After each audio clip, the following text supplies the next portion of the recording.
The marble foyer of the Costello estate was deathly silent, the air thick with an unspoken threat. Dominic Costello, a man who ruled the city's criminal underworld with a breath of frost and an iron fist, had just stripped a trembling Maid of her livelihood, her dignity, and quite possibly her future. Clara stood paralyzed, tears spilling over her cheap uniform, clutching her meager belongings. She was dismissed, marked, and discarded. But as Dominic turned his back to signal the end of her life as she knew it, a small, fragile voice echoed from the top of the grand staircase. It was his 6-year-old son, Leo, a boy who hadn't uttered a single syllable since witnessing his mother's murder a year ago. "If she leaves, Papa," the boy whispered, his knuckles white on the banister, "who is going to stop the housekeeper from putting the bitter drops in your whiskey?" In a fraction of a second, the power dynamic in the room shattered, and the true monster hiding in the mansion was suddenly bathed in light. To exist in the Costello mansion was to master the art of being entirely invisible. Clara Jennett had learned this survival tactic within her first week of employment. She was 22, burdened with a mountain of medical debt left behind by her late father, and solely responsible for her 10-year-old brother, Toby, who required expensive weekly treatments for a chronic lung condition. Clara didn't care that the paycheck came from blood money. She didn't care that the sprawling, Gothic-style estate on the outskirts of Chicago was a fortress guarded by men carrying concealed weapons beneath custom-tailored Italian suits. She only cared that the envelopes of cash she received every Friday kept Toby breathing. Dominic Costello was a ghost in his own home, yet his presence dictated the very temperature of the rooms. He was a tall, broad-shouldered man, with eyes the color of forged steel, and a jawline that looked as though it had been carved from granite.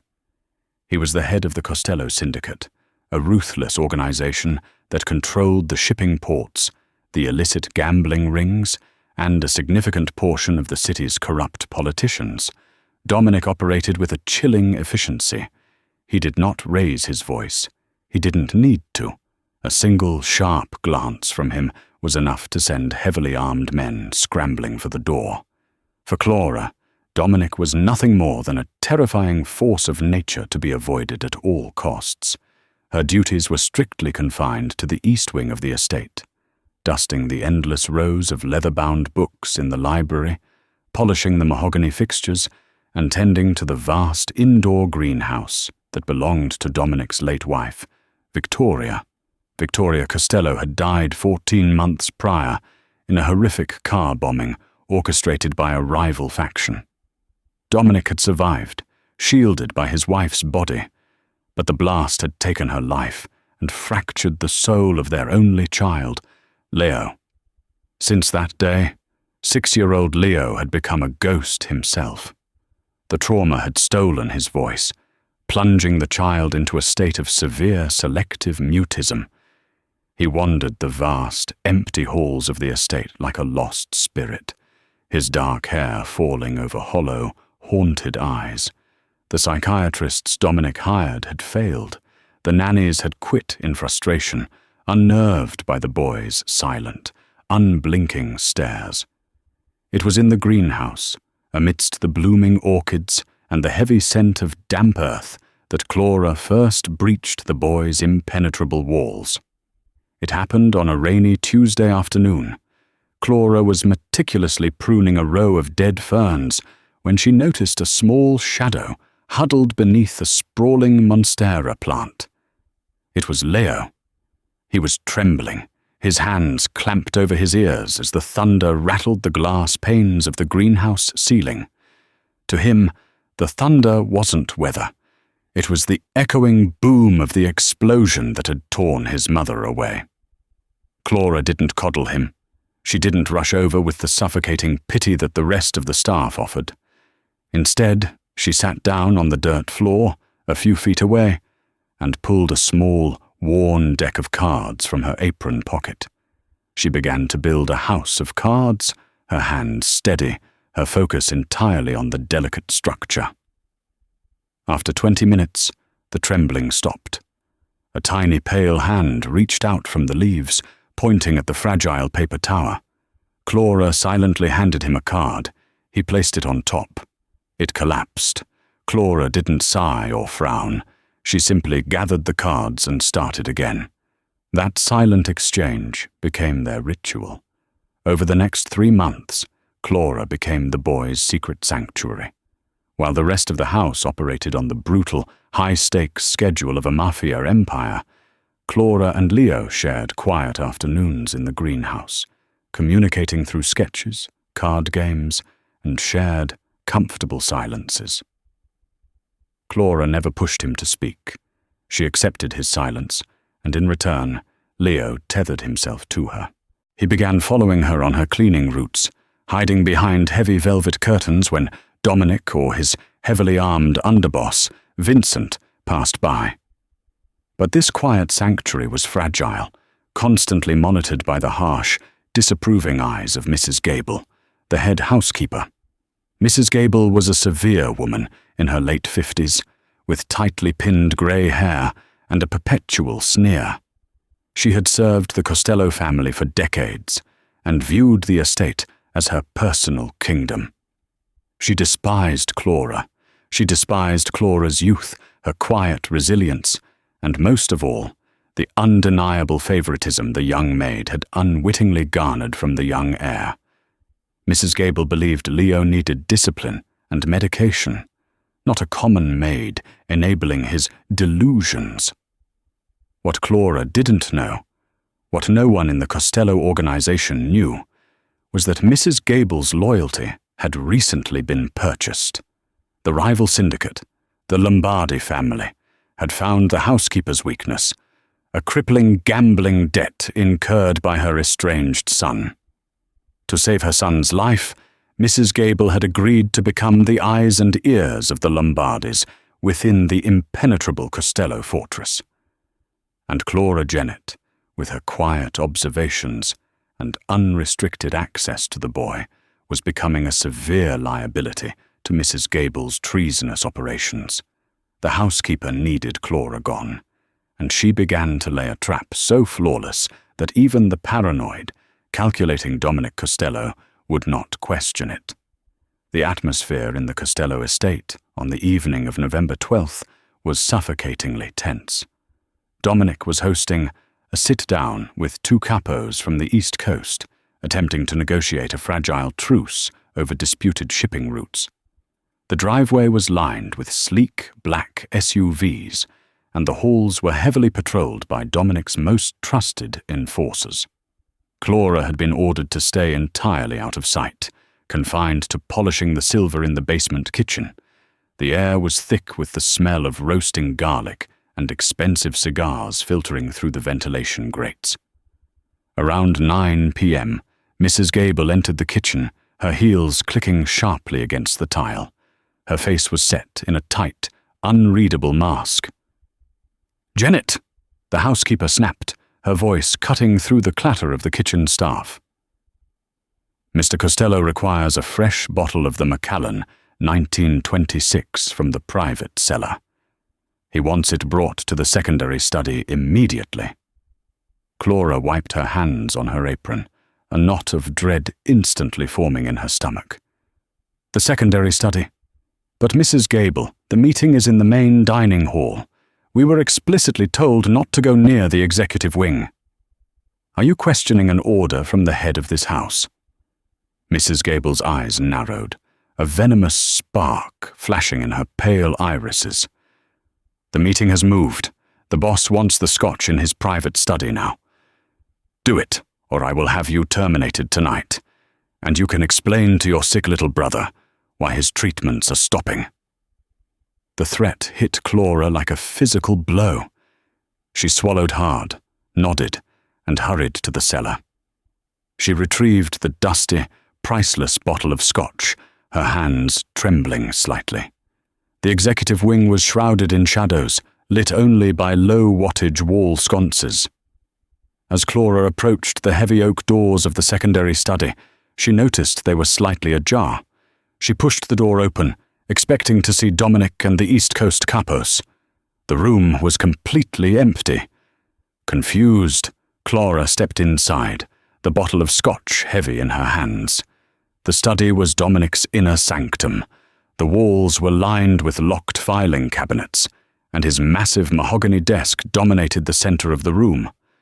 Sitting open on the desk, illuminated by a single brass reading lamp, was a thick, leather-bound ledger. Clara hesitated. Why would Mrs. Gable send her here? Before she could turn around and leave, she heard a sound that made the blood freeze in her veins. It was the heavy, rhythmic thud of Dominic Costello's footsteps coming down the hall, accompanied by the low, rumbling voices of his underboss, Vincent, and another man. "We need the numbers for the harbor payoffs before we agree to their terms," Dominic was saying, his voice a low, gravelly growl that resonated with absolute authority. Clara panicked. If she was caught in his private study, hovering over his financial ledgers, she wouldn't just be fired. In this world, spies disappeared into the Chicago River. She turned to flee, but it was too late. The oak doors swung open wide. Dominic froze in the doorway, the tailored lines of his dark suit emphasizing the sudden, lethal tension in his posture. Vincent, standing just behind him, instantly reached inside his jacket, his hand resting on the grip of his concealed firearm. The silence that fell over the room was absolute and terrifying. Dominic's cold, steel eyes locked onto Clara. He looked from her pale, terrified face to the bottle of scotch in her hands, and then to the open ledger on his desk, just inches from where she stood. "What are you doing in here?" Dominic asked. His voice wasn't a shout. It was a lethal, quiet whisper that carried more danger than a scream. I brought the scotch, sir," Clara stammered, her voice shaking violently. "Mrs. Gable told me you requested it. She said the meeting was moved here." Dominic stepped into the room, his physical presence suffocatingly large. "Mrs. Gable told you to come into my private study during a lockdown." "Yes, Mr. Costello, I swear it." Dominic slowly turned his head. "Vincent, bring Gable." A suffocating 2 minutes passed. Clara stood frozen, the heavy bottle slipping in her sweaty palms. Dominic didn't take his eyes off her. He was calculating, analyzing. In his world, there were no coincidences. Information was leaking from his organization, shipments were being intercepted, and paranoia was a necessary survival tool. Mrs. Gable was ushered into the room by Vincent. The housekeeper looked bewildered, clutching her shawl. "Mrs. Gable," Dominic said softly, "did you instruct this maid to enter my private study tonight?" Mrs. Gable looked at Clara, her expression shifting into one of perfect, shocked horror. "Absolutely not, Mr. Costello. I specifically ordered all staff to remain in the basement kitchen until the guests departed. I have no idea why she would be in here, unless—" She let the sentence hang, her eyes darting toward the open ledger on the desk. Clara gasped, the betrayal hitting her like a freight train. "That's a lie! You told me—" "Silence!" Dominic snapped, the word cracking like a whip. He stepped closer to Clara, towering over her. The scent of his expensive cologne mixed with the metallic tang of fear in the air. "You took advantage of the chaos tonight. You thought we were occupied. Who are you working for? The Lombardis? The Russians?" "No one. I swear to God, I'm just a maid. I was just doing what I was told." Tears streamed down Clara's cheeks. "Please, Mr. Costello, I need this job. My brother—" "Vincent," Dominic interrupted, his voice devoid of any human empathy. "Take her down to the basement. Check her phone, her locker, everything. See what she's photographed." "Mr. Costello, please," Clara sobbed, dropping to her knees, the bottle of Macallan rolling across the expensive Persian rug. I didn't look at anything. She set me up. She hates me because of Leo." At the mention of his son's name, a dangerous shadow passed over Dominic's face. "Do not speak my son's name. You are fired. If I find out you've taken a single piece of information from this room, you won't live long enough to worry about your brother's hospital bills. Get her out of my sight." Vincent grabbed Clara roughly by the arm, hauling her to her feet. As she was dragged out of the study, she caught a glimpse of Mrs. Gable's face. The housekeeper was offering a tiny, triumphant smirk. The trap had sprung perfectly. The liability was being removed. The packing didn't take long. Clara only had a few drab uniforms, a worn winter coat, and a small framed photograph of Toby. She stood in the cramped staff quarters, her hands shaking so badly she could barely zip her duffel bag. Her mind was racing. Without the income from the Costello estate, Toby's treatments would cease by the end of the month. The debt collectors would take their tiny apartment. Her life was effectively over, destroyed by the cold calculation of a vindictive housekeeper and a ruthless Mafia boss. Vincent stood by the door, his face impassive. He had searched her phone and found nothing but texts to the hospital and pictures of her brother. But in Dominic Costello's world, innocence wasn't proven by a lack of evidence. Guilt was simply assumed to be well hidden.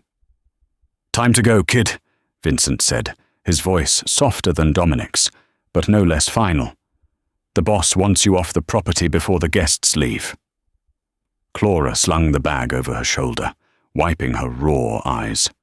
She walked down the servant corridors, feeling the stares of the other staff members. Some looked sympathetic, others fearful. No one dared to speak. To defend someone Dominic Costello had cast out was to invite his wrath upon oneself. They reached the grand marble foyer.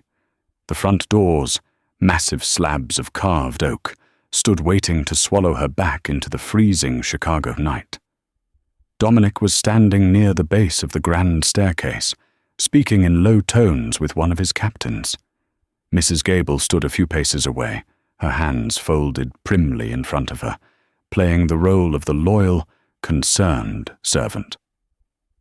"Her things are clean, boss," Vincent reported as they approached. "No bugs, no pictures." Dominic didn't even look at Clara. He kept his eyes on his captain. "Drive her to the city limits. Drop her there. If she comes within 5 miles of this estate again, shoot her." The casualness with which he ordered her potential murder made Clara's knees buckle. She clutched her back, a sob catching in her throat.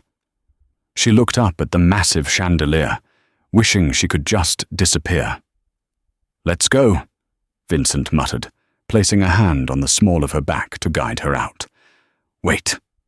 The voice was so small, so raspy from disuse, that for a second no one registered it. It sounded like the rustle of dry leaves. Dominic stopped speaking mid-sentence. Vincent froze. Mrs. Gable visibly flinched. Clara whipped her head toward the sound. Standing halfway up the sweeping mahogany staircase was Leo. He was wearing his pajamas, his small hand gripping the ornate iron railing. His dark eyes, usually vacant and distant, were wide and fiercely locked onto his father. The silence in the foyer became absolute. It was a heavy, suffocating weight. Dominic slowly turned, his expression transforming from ruthless mob boss to a man staring at a miracle. His son hadn't spoken a word in exactly 412 days. "Leo," Dominic whispered, taking a slow, hesitant step toward the stairs. "Buddy, did you say something?" Leo didn't look at his father. His gaze shifted down to the foyer floor, landing directly on Clara.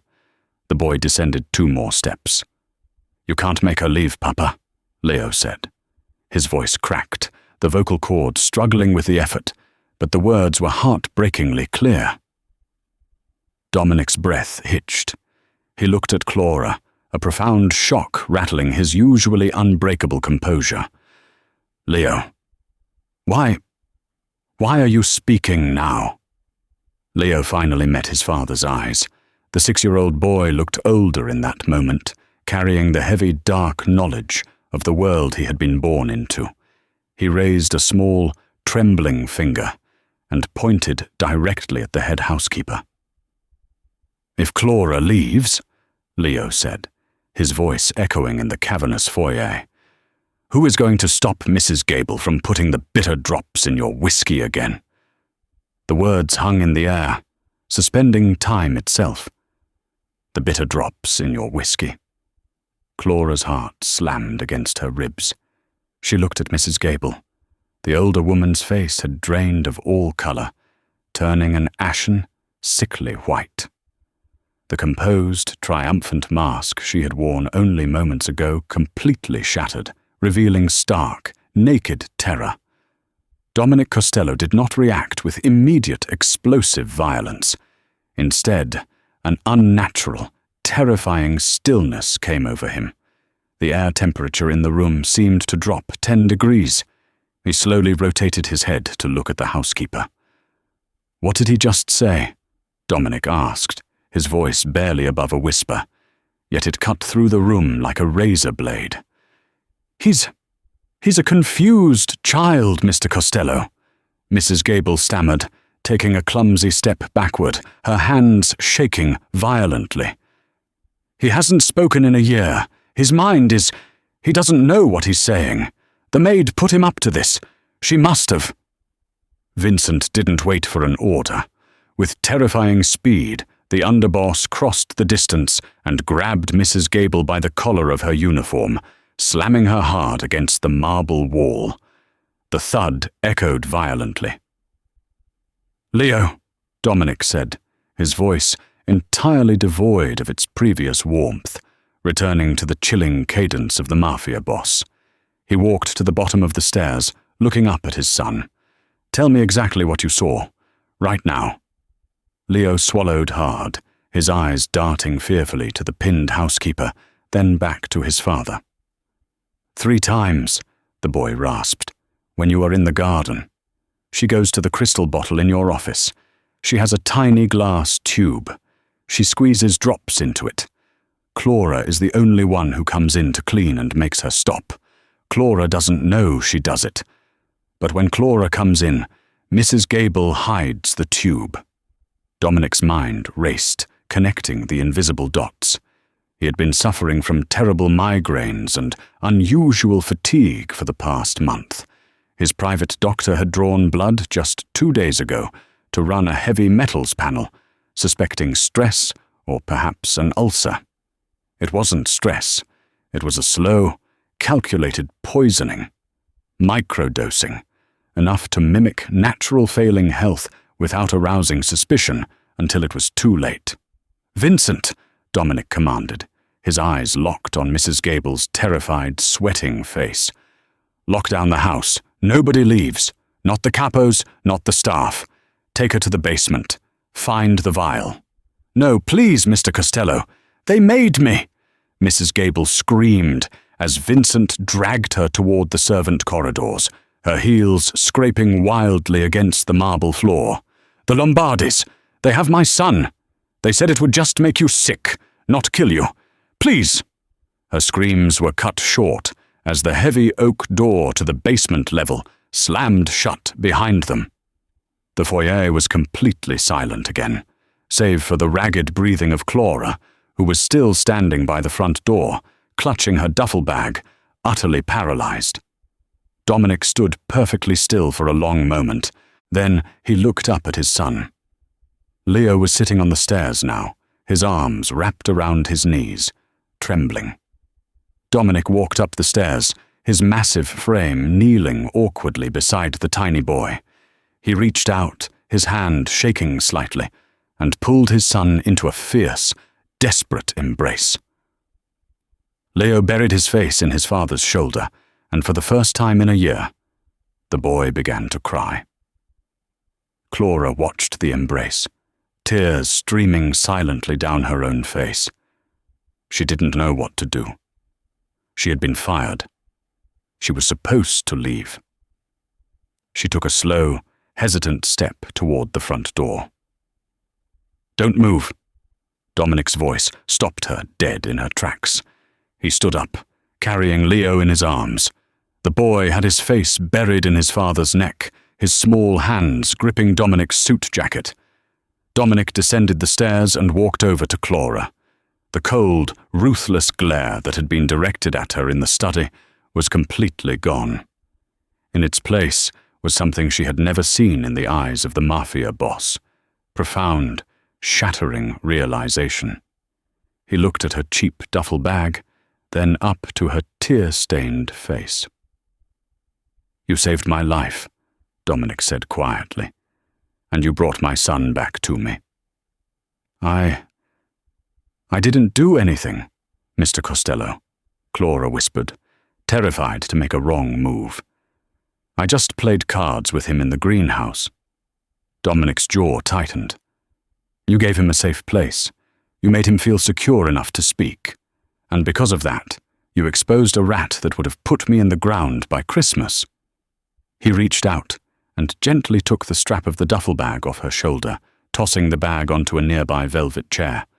"You're not fired, Clara," Dominic said, his tone leaving no room for argument. "In fact, your life as a maid is over."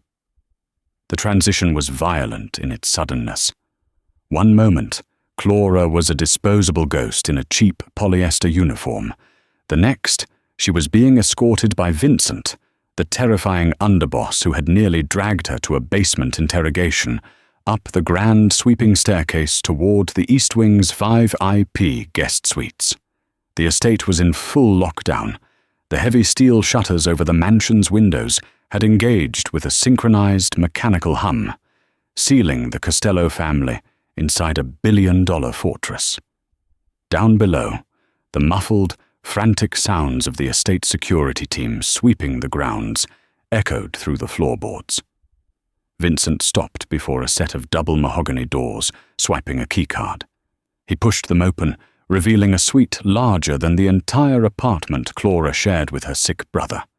It was a masterpiece of muted silvers, rich velvet drapes, and a massive king-sized bed overlooking what would normally be a breathtaking view of the manicured grounds.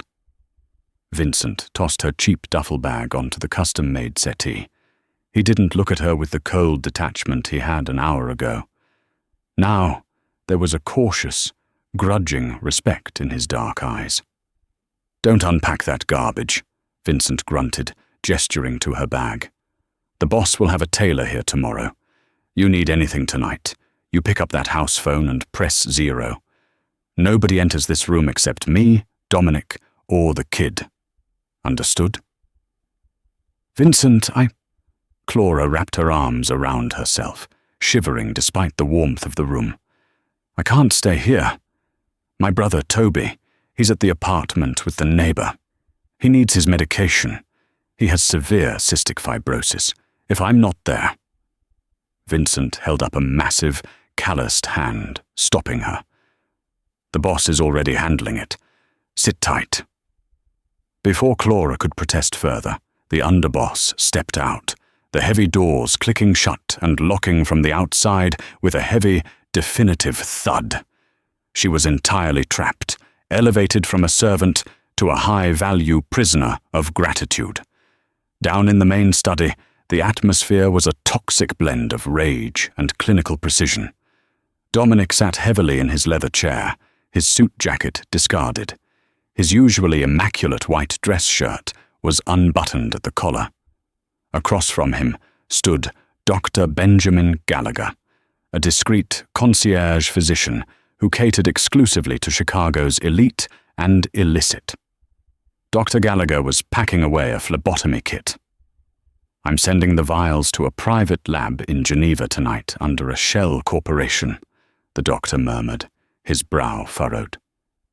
"But based on the symptoms you've described over the last month, the lethargy, the localized neuropathy in your fingertips, the migraines, and the boy's testimony, we are likely looking at thallium. It's tasteless, odorless, and water-soluble. Perfect for slipping into a decanter of scotch." Dominic stared at the empty crystal decanter on his desk, his jaw clenched so tightly the muscle jumped beneath his skin. How long? If she was microdosing you every few days, you had maybe 3 months before your heart simply stopped in your sleep. It would have looked like a massive, natural coronary event. Dr. Gallagher snapped his bag shut. I'm starting you on Prussian blue immediately to bind the heavy metals in your digestive tract.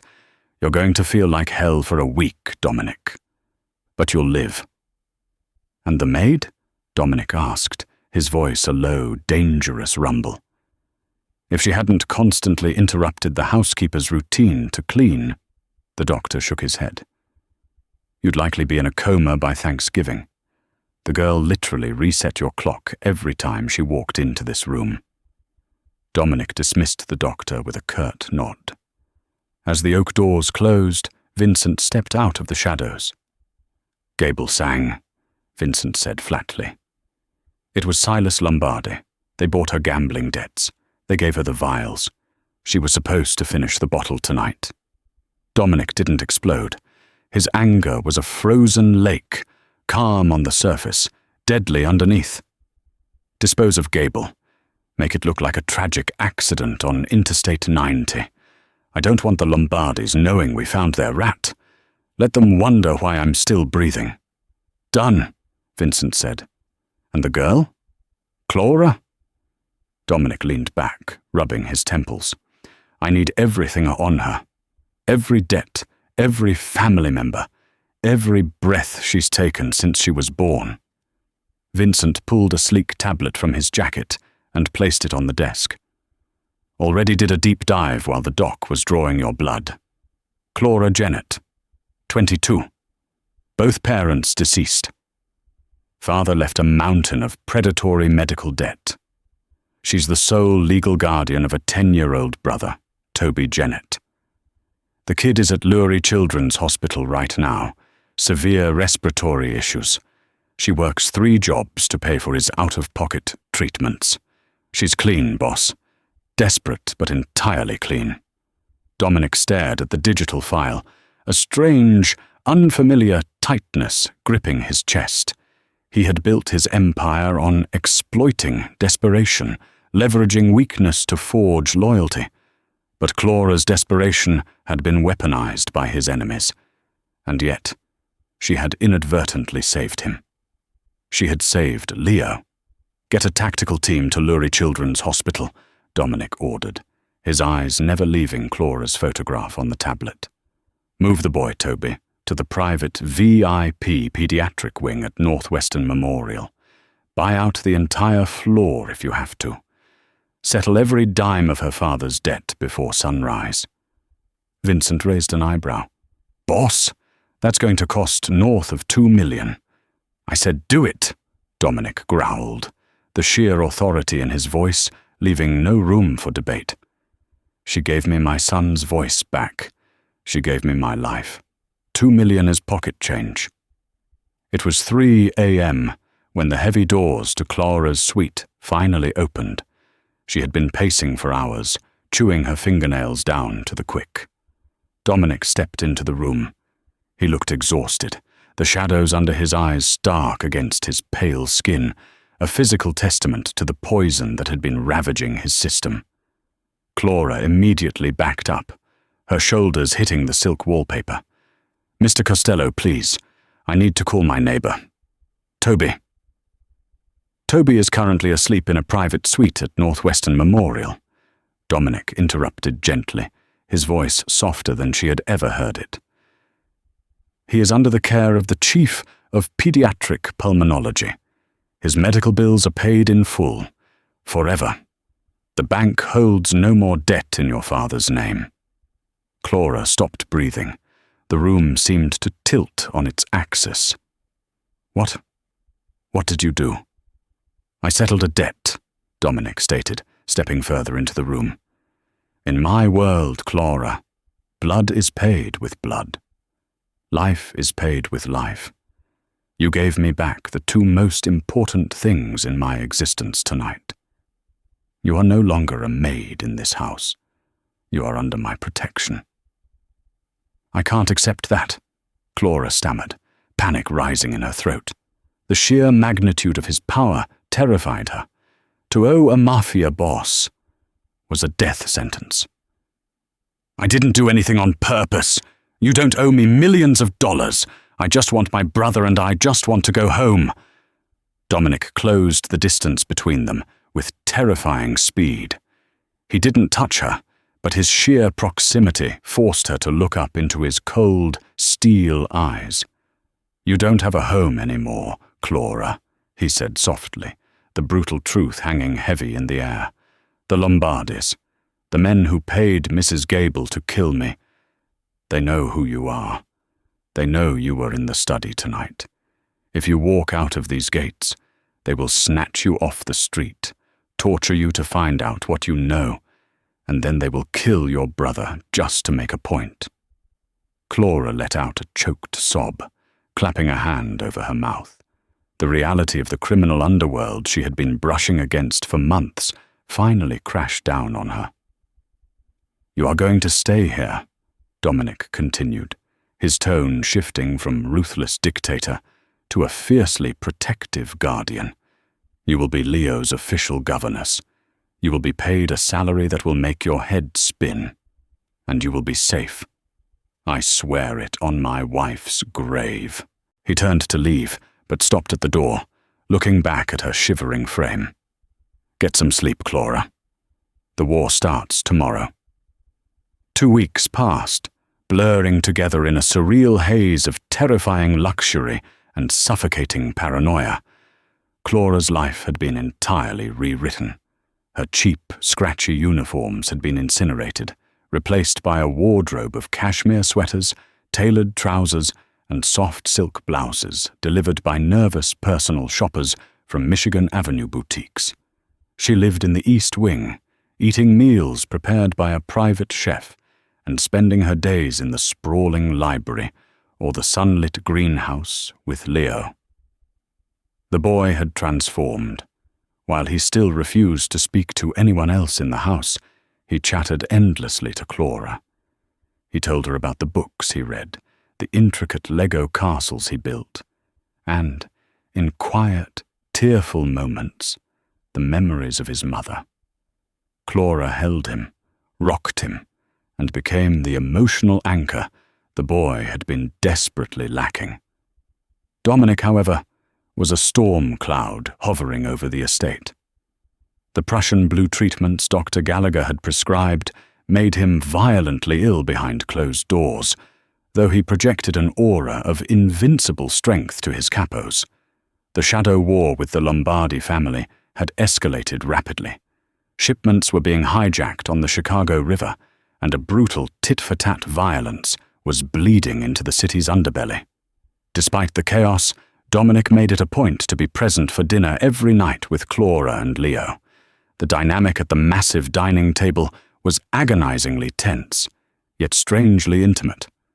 Clara, initially terrified to even make eye contact with the mob boss, found herself captivated by the duality of the man.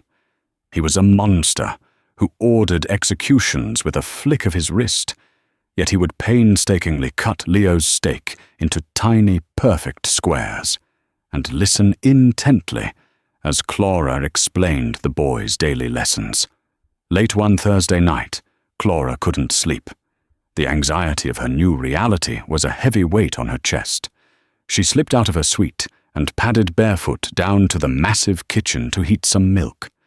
The kitchen was dark, save for the blue glow of the massive sub-zero refrigerator. As she turned, a shadow shifted in the corner. Clara gasped, dropping her ceramic mug. It shattered on the imported tile. "Don't scream, it's just me." Dominic stepped out of the darkness. He looked terrible. He was wearing dark sweatpants and a simple grey t-shirt that clung to his broad chest. He was sweating profusely, his hands gripping the edge of the marble island, so tightly his knuckles were white. The poison withdrawal was ravaging him. "Mr. Costello!" Clara rushed forward, instinctively abandoning her fear. "You're burning up. Let me get Dr. Gallagher." "No." Dominic grunted, his voice a ragged rasp. He slumped heavily against the counter, sliding down until he was sitting on the cold floor among the broken ceramic shards. No doctors. If the men see me like this, they'll think I'm weak. Weakness is blood in the water. Clara didn't hesitate. She grabbed a clean dish towel, soaked it in freezing water from the tap, and knelt beside the most dangerous man in Chicago. She gently pressed the cold cloth to his burning forehead and the back of his neck. Dominic flinched at the contact, his eyes flying open to stare at her. They were inches apart. Clara could see the gold flecks in his steel-grey eyes, the heavy exhaustion lining his face. "Why are you doing this?" Dominic whispered, his breath ghosting over her face. "I dragged you into a nightmare." "You saved my brother," Clara answered softly, wiping the sweat from his temples. "And you love your son. I can't hate a man who loves his child the way you do, Dominic." It was the first time she had used his first name. The word hung in the dark kitchen, a sudden, dangerous crossing of a boundary they had both implicitly agreed upon. Dominic reached up, his large, shaking hand gently catching her wrist. His thumb brushed over her racing pulse. For a terrifying, exhilarating second, Clara thought he was going to pull her in. The air crackled with a heavy, magnetic tension.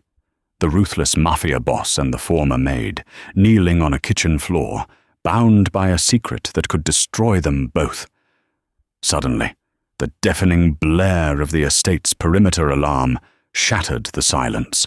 The piercing siren wailed through the mansion, followed immediately by the staccato crack, crack, crack of automatic gunfire echoing from the front gates. The intimate moment vanished instantly. Dominic's eyes hardened, the pain and exhaustion replaced by pure, lethal adrenaline. He shoved himself off the floor, grabbing a heavy Glock 19 that had been hidden beneath a fruit bowl on the counter. "Get to the panic room!" Dominic roared over the sirens, grabbing Clara by the arm and hauling her to her feet. "Now!" "Where's Leo?" Clara screamed, panic seizing her throat. "Vincent is already moving him. Go!" Dominic pushed her toward the servants' corridor, but Clara dug her heels in. "I am not leaving without Toby," she cried. She had convinced Dominic to let Toby stay at the estate for the weekend after his hospital discharge. The boy was asleep in a guest room on the second floor. Dominic cursed violently in Italian. "Stay behind me!" They sprinted up the back staircase, the sounds of chaos amplifying. Men were shouting, heavy boots thudding across the marble floors below. The Lombardis hadn't just sent a message. They had launched a full-scale siege on the Costello fortress. They reached the second-floor landing, just as the massive glass skylight above the grand foyer shattered inward. Men in black tactical gear began dropping onto the marble floor on fast ropes. Dominic didn't hesitate. He pushed Clara behind a heavy marble pillar and opened fire, his aim ruthlessly precise. Two of the intruders dropped instantly. "Run to the guest wing!" Dominic ordered, firing another controlled burst. "Get your brother and lock yourselves in the vault." Clara didn't look back. She hiked up her silk pajama pants and sprinted down the hall, her bare feet slapping against the hardwood. She burst into Toby's room. The 10-year-old was sitting up in bed, clutching his oxygen mask, his eyes wide with terror. "Clara, what's happening?" Toby coughed, the monitor beside his bed beeping erratically. "We're playing a game, Tobes," Clara lied smoothly, her voice shaking only slightly as she scooped the frail boy into her arms, oxygen tank and all. "We have to go to the secret room." "Right now." She carried him out into the hallway, just as a massive explosion rocked the east side of the house. The shockwave threw Clara against the wall, knocking the breath from her lungs. The lights flickered and died, plunging the mansion into emergency red lighting.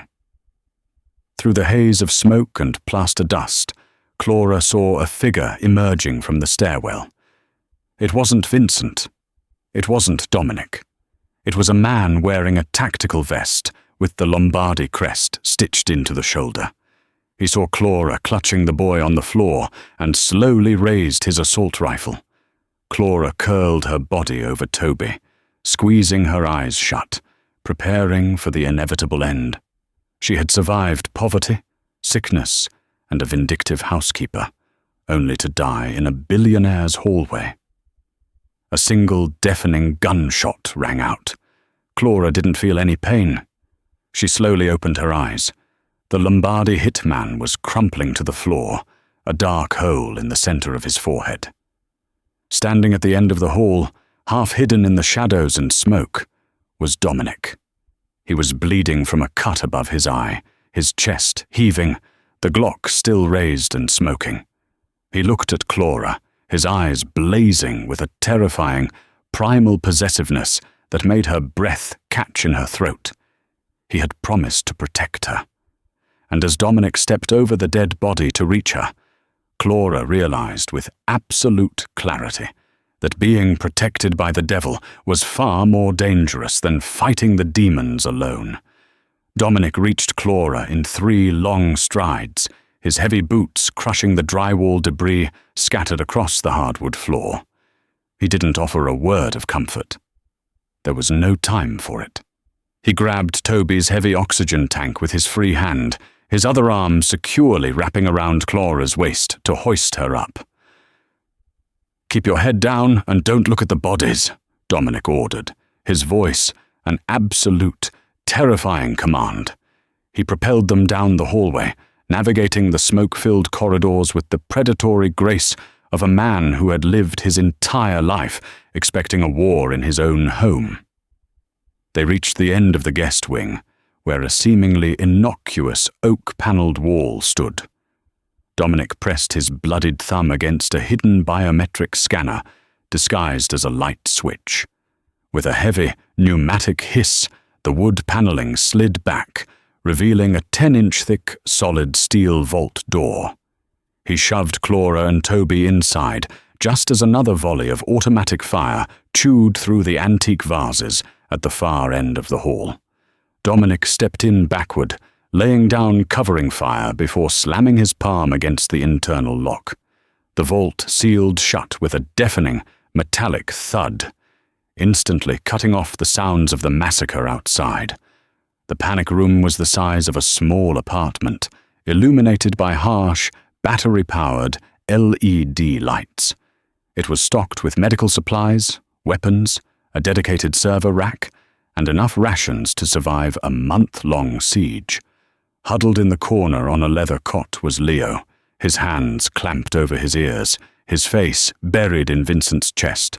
The massive underboss was sitting on the edge of the cot, an assault rifle resting across his knees, his face an unreadable mask of stone. "Perimeter?" Dominic barked, tossing the empty Glock onto a stainless steel table and immediately pulling a fully loaded Sig Sauer from a wall rack. "Breached at the north gate and the conservatory," Vincent reported grimly. "They bypassed the new biometric locks. Someone gave Silas Lombardy the master override codes, boss. The security firm, Constellis, verified the codes were changed yesterday at noon. Only 3 people had them. You, me, and Lorenzo." Dominic's jaw tightened, a muscle ticking violently beneath his bruised skin. Lorenzo was his most senior capo, a man who had stood beside him at his wedding to Victoria. The betrayal was a jagged knife twisting in his gut. Clara collapsed onto a chair, pulling Toby onto her lap. The 10-year-old was gasping, his face pale, the stress of the explosion exacerbating his fragile lungs. Clara fumbled with the dial on his oxygen tank, her hands shaking so violently she couldn't grip the plastic knob. Dominic saw her struggling. He crossed the room, his massive hands gently covering hers. He steadied her trembling fingers and smoothly adjusted the valve, increasing the flow of oxygen. Toby took a deep, shuddering breath, his color slowly returning. "He's okay," Dominic said softly, crouching down so he was eye level with Clara. The lethal, cold-blooded killer from the hallway was gone, replaced by a man whose dark eyes held a shocking amount of tenderness. "You did perfectly, Clara. You kept him safe." "They're destroying your home," Clara whispered, a tear carving a path through the plaster dust on her cheek. "They're going to kill everyone." "They are going to die trying," Dominic corrected, his voice dropping to a dangerous, gravelly register. He stood up, turning back to Vincent. "Call the Chicago PD captain on our payroll. Tell him to hold his cruisers back for exactly 15 minutes. No sirens. Then, patch me through to the private security team at G4S. I want a heavily armed extraction convoy at the underground garage entrance. We are leaving the estate."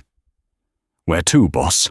Vincent asked, already typing furiously on a secured satellite phone. "The penthouse at the St. Regis. It's registered under a dummy corporation with Northern Trust." "Silas doesn't know about it."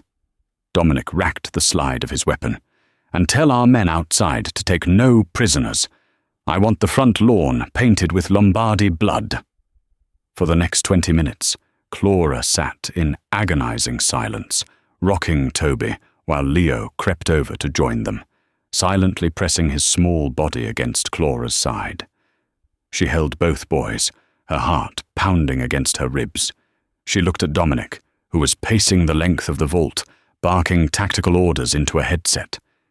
He was a king defending his fortress, a man made of violence and calculation. Yet, when he looked at her, the harshness in his face melted into an unspoken vow of protection. When the extraction signal finally came, it was a terrifying sprint through the subterranean tunnels of the estate. They loaded into armored, bulletproof SUVs waiting in the hidden garage. As the heavy doors rolled up and the vehicles sped out into the freezing Chicago night, Clara looked back. The Costello mansion, a symbol of absolute power, was burning, flames licking the night sky. The ride to the St. Regis was suffocatingly quiet. Dominic sat across from Clara in the back of the SUV, his eyes never leaving her face. The adrenaline was fading, leaving behind the stark, terrifying reality of their situation. "Lorenzo," Clara said suddenly, her voice barely a whisper in the dark cabin. Dominic blinked, leaning forward. "What about him?" "You said only 3 people had the security codes." Clara swallowed hard, trying to piece together a memory from her days as a ghost in the mansion. "Last week, before the sit-down, I was cleaning the baseboards in the secondary server room. Mrs. Gable yelled at me for being in there. But before she did, I saw Lorenzo." Vincent, sitting in the front passenger seat, slowly turned his head. "What was Lorenzo doing, Clara?" "He had a flash drive. He plugged it into the main security terminal," Clara explained, her brow furrowed. "I didn't think anything of it because he's your captain. But he looked panicked. When I dropped my scrub brush, he jumped. He shoved the drive into his pocket and told me to get out." Dominic and Vincent shared a look that chilled Clara to the bone. It was the look of judges handing down a death sentence. "He downloaded the encryption keys," Vincent growled. He handed Silas the keys to the castle. Dominic leaned back against the leather seat, his eyes closing for a fraction of a second. The betrayal was absolute. "Silas Lombardi thinks he won tonight. He thinks he burned me out." Dominic opened his eyes, and the steel inside them was terrifying. "Tomorrow, we teach him what happens when you miss the kill shot." The St. Regis penthouse was a sprawling, 90-story fortress of glass and steel overlooking Lake Michigan. For 3 days it served as the Costello Syndicate's war room. Clara, Toby, and Leo were confined to the upper level, surrounded by heavily armed guards, while Dominic and Vincent orchestrated a brutal, systematic dismantling of the Lombardy Empire, Dominic didn't just strike back. He orchestrated a masterpiece of financial and physical ruin. Using his contacts at Northern Trust, he froze Silas Lombardi's offshore accounts. He intercepted 3 of their largest shipments at the port. But the crowning blow was reserved for Lorenzo and Silas themselves. On the 4th night, Clara was sitting by the floor-to-ceiling windows, watching the city lights flicker below. Toby was asleep, and Leo was quietly drawing at the dining table. The heavy doors to the suite opened, and Dominic walked in. He was dressed in a bespoke black suit, his tie perfectly knotted. The bruise above his eye had faded to a dull yellow, but the exhaustion in his posture was palpable. He walked over to Clara, stopping just inches away. "It's finished," Dominic said quietly. Clara looked up, her breath catching. "Silas?" Silas called for a parley at the Union League club. He thought he had the upper hand because he brought Lorenzo. Dominic reached out, his knuckles gently brushing against Clara's cheek. The touch was electric, sending a shiver down her spine. He didn't realize I had already bought out his personal security detail. Silas and Lorenzo won't be a problem anymore. The Lombardi family is fractured. They are begging for a truce. "Are you safe?" Clara asked, her voice trembling. "Is it over?" "The war with them is over," Dominic replied, his eyes searching hers. "But my life, this world, it's never truly safe, Clara. And that is why I have to let you go." Clara's heart dropped into her stomach. "What?" Dominic stepped back, putting physical distance between them as if her proximity burned him. "I've set up an irrevocable trust for you and Toby. You'll have enough money to live anywhere in the world. You can buy a house in the suburbs. Toby can have the best private doctors. You won't ever have to look over your shoulder again." "You're sending me away?" Clara stood up, anger suddenly flaring, overpowering her fear. "After everything?" "I am a monster, Clara," Dominic said, his voice raw, stripped of all its usual authority. "I kill people. I destroy lives. You saw what happened at the estate. I almost got you and your brother killed. You are pure. You are good. I will corrupt you, or worse, I will get you put in the ground. Don't you dare patronize me, Dominic Costello." Clara stepped into his space, her finger jabbing hard into his chest. "I survived a father who gambled away our rent money. I survived the debt collectors. I survived Mrs. Gable. And I survived a tactical siege in your hallway. Do not tell me I am too fragile for your world." Dominic stared at her, genuinely stunned. No one spoke to him like that. Not his capos, not his enemies. "I don't want a house in the suburbs," Clara continued, her voice dropping to a fierce, desperate whisper. "I want the man who cuts my brother's steak into tiny squares. I want the man who gave my mute son a reason to speak again. I want you." Dominic let out a ragged breath, the iron walls he had built around his heart finally, irrevocably shattering. He reached out, his massive hands gripping her waist, and pulled her flush against him. He kissed her, not with the tentative gentleness of a guardian, but with the consuming, desperate hunger of a man who had been starving in the dark for years. Clara kissed him back, wrapping her arms around his neck, anchoring herself to the storm. The kiss tasted of scotch, expensive cologne, and a dangerous, unbreakable promise. When they finally broke apart, Dominic rested his forehead against hers, his eyes closed. "If you stay," he murmured, his voice thick with emotion, "there is no going back. You belong to me. You belong to this family." "I'm not going anywhere," Clara promised. From across the room, a small, distinct sound broke the heavy silence. They both turned. Leo was standing by the table, holding up his drawing. It was a crude crayon sketch of 4 stick figures holding hands: a tall man, a woman, a small boy, and another boy with an oxygen tank. "Papa," Leo said, his voice stronger now, the rasp fading with each passing day. "Is Clara going to be my new mum?" Dominic looked from the drawing to his son, and then down to the woman who had brought light back into his decaying empire. A rare, genuine smile broke across the Mafia boss's face, reaching all the way to his steely eyes. "Yes, buddy," Dominic said, pulling Clara tightly against his side. "She is." The transformation of Clara Jennett from an invisible, terrified maid to the matriarch of the Costello Syndicate was a testament to the unpredictable nature of survival. She did not change the brutal reality of the underworld, but she changed the man who ruled it. Dominic Costello transitioned his empire away from the bloody street-level narcotics and dockland violence, laundering his power into legitimate, high-stakes commercial real estate and private equity. The violence remained, but it was buried under Armani suits and boardroom doors. Toby grew stronger, his lungs responding to experimental treatments only billionaire wealth could secure.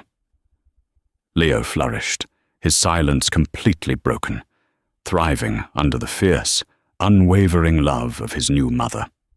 Clara had walked into the Costello mansion, desperate for loose change, but through a twist of fate and the quiet courage of a traumatized boy, she ended up holding the keys to the kingdom.